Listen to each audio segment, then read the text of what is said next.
Welcome in, everybody, to another edition of Conversations with Paul Brown. Today we are in downtown Anderson, and our guest is somebody that has become synonymous with downtown, Steve Kay.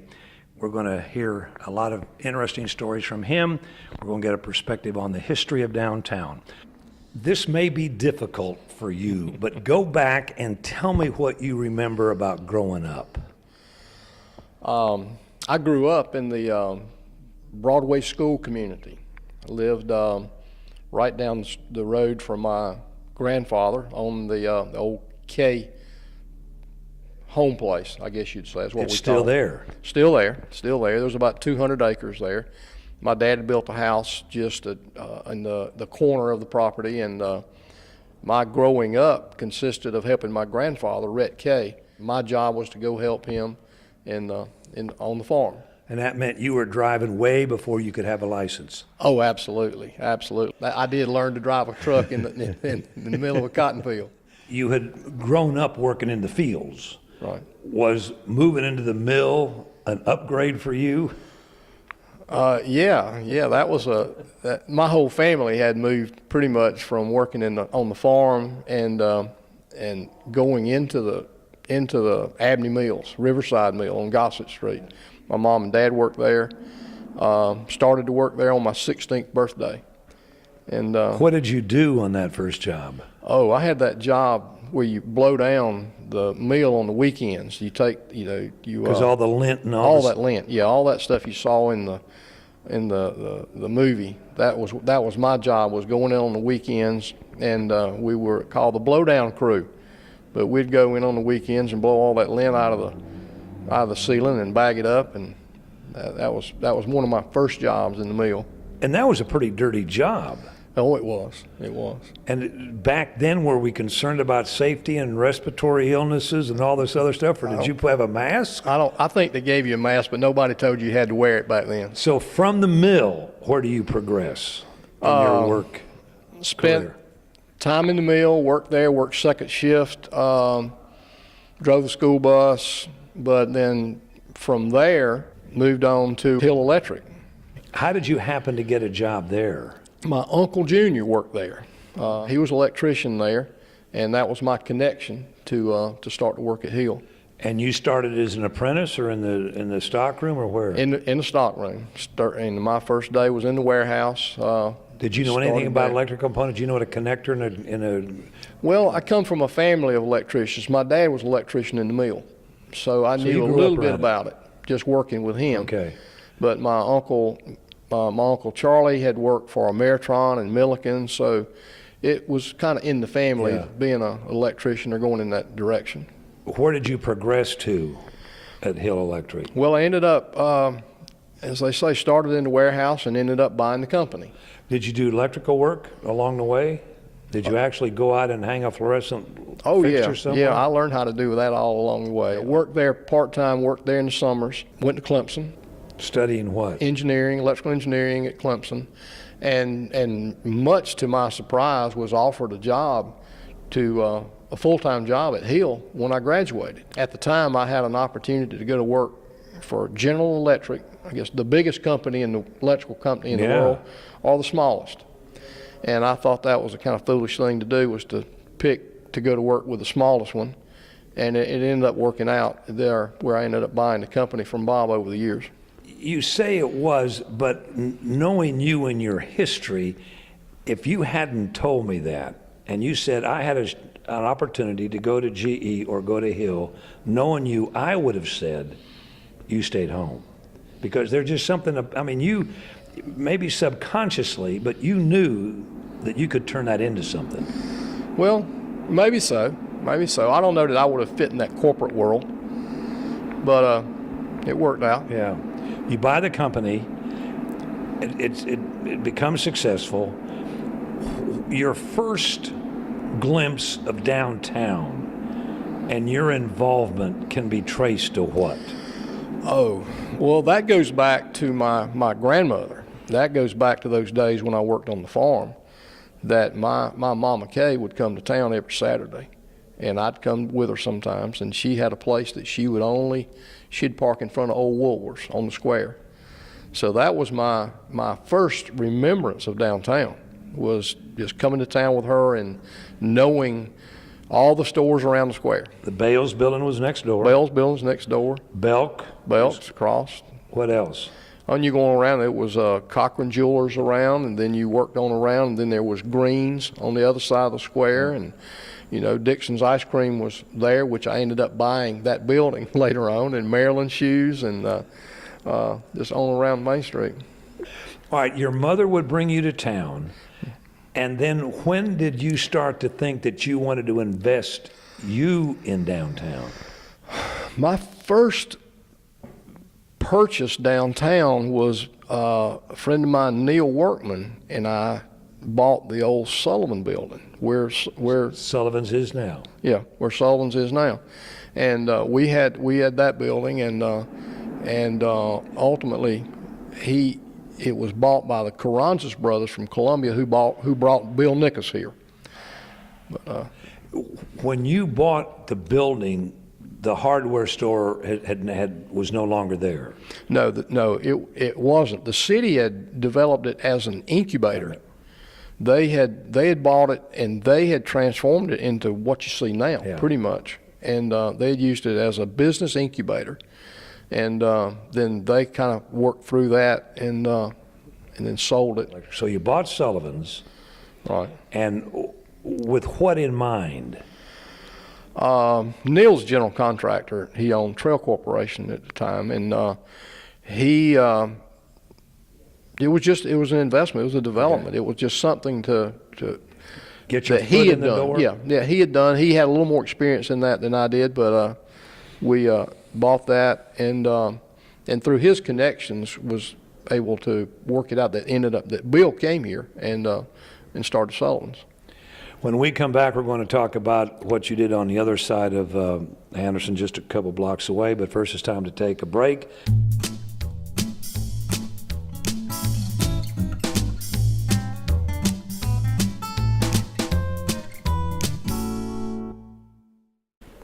When did you get interested in the property across from the post office?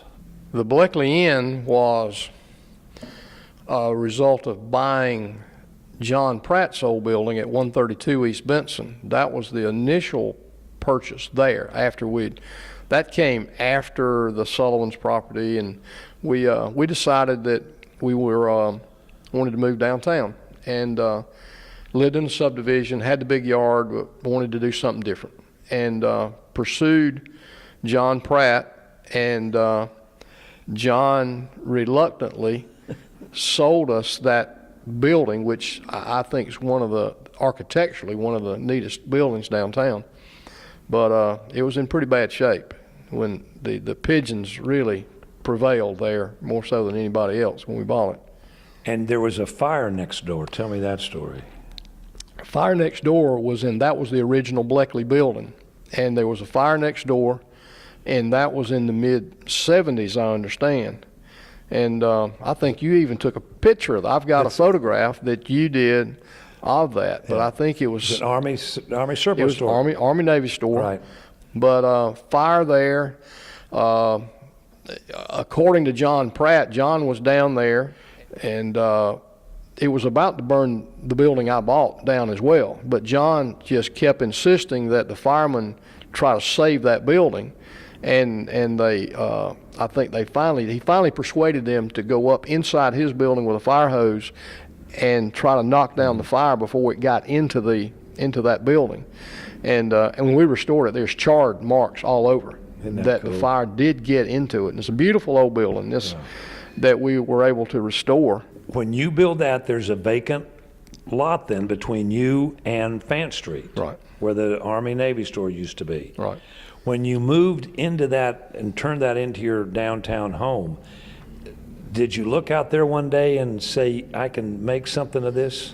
That was all part of it. We built the stair tower and the garage, and that, if you go by there, you'll see what looks like a modern addition to that old building. That was built on the site of that where the building burned down, where the Bleckley building burned down.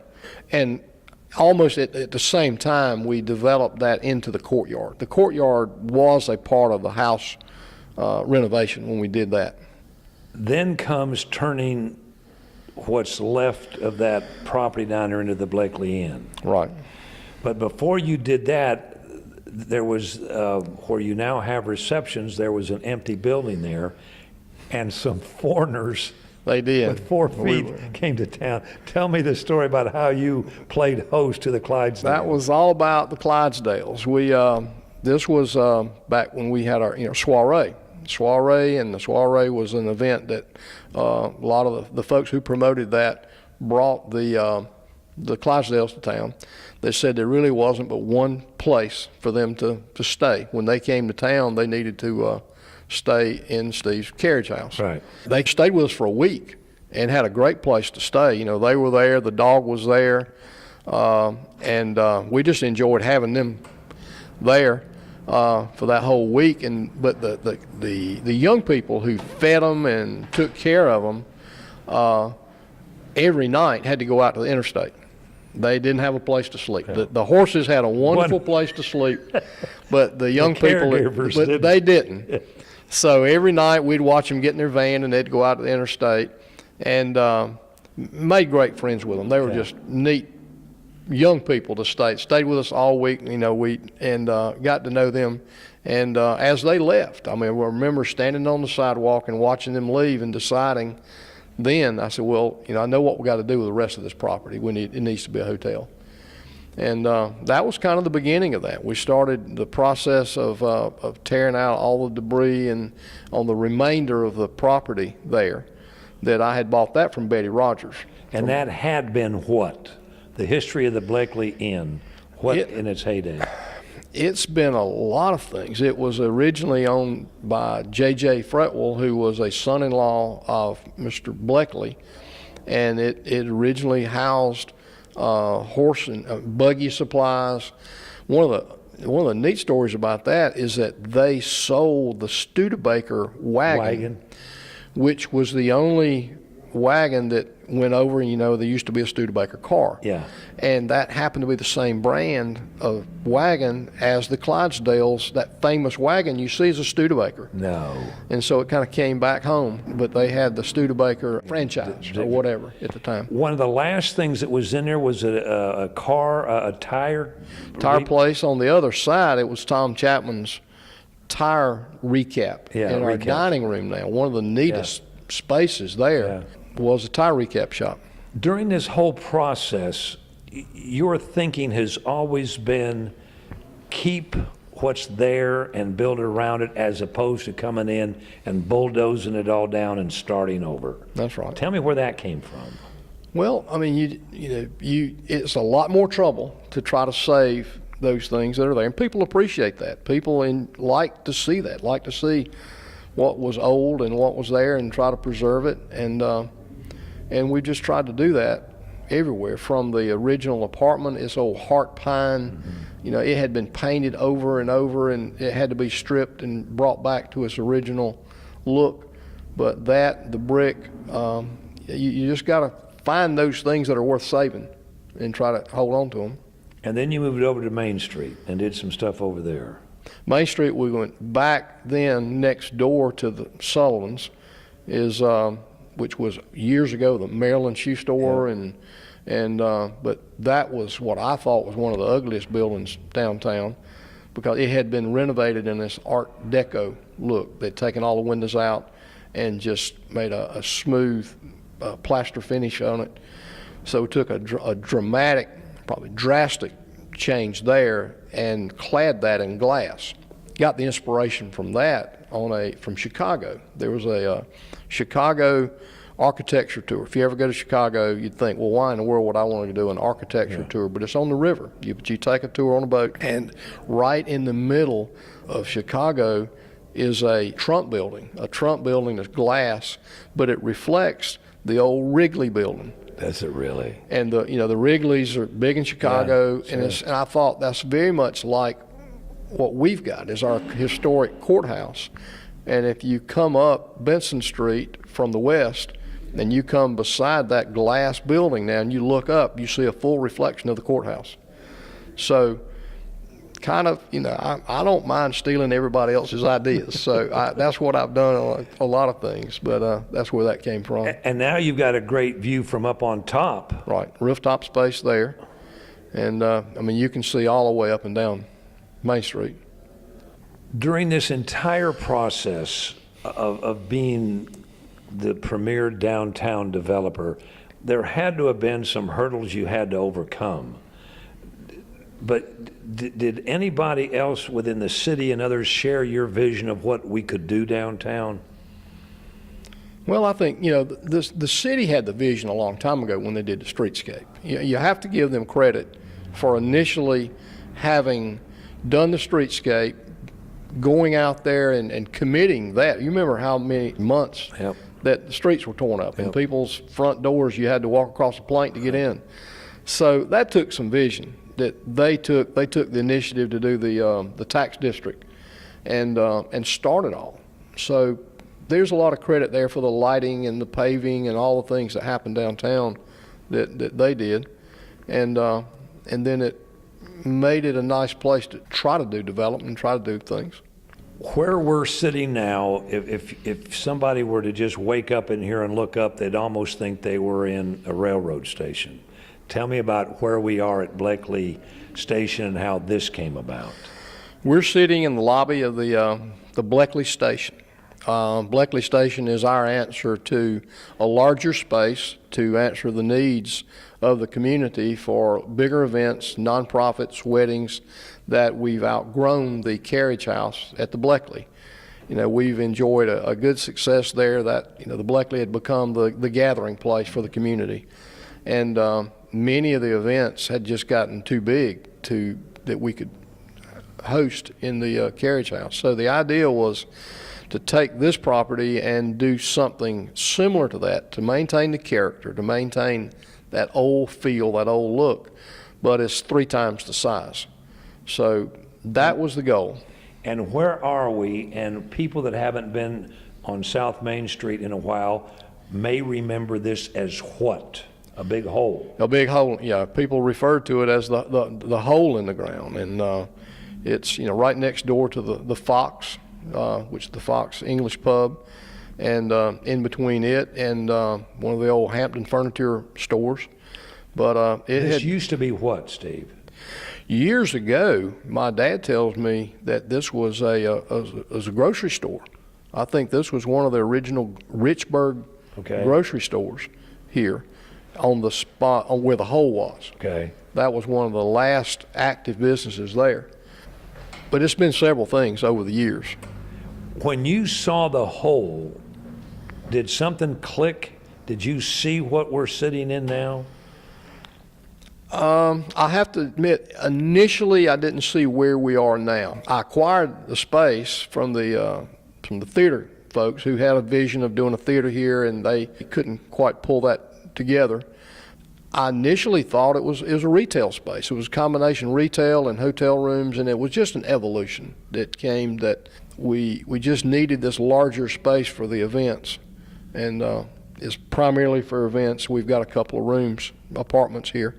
But it evolved. It wasn't an aha moment that hole needs to be this, but it was a process of trying different ideas and different plans, and it evolved into what we've got. And then once again, your vision was don't tear down, build around.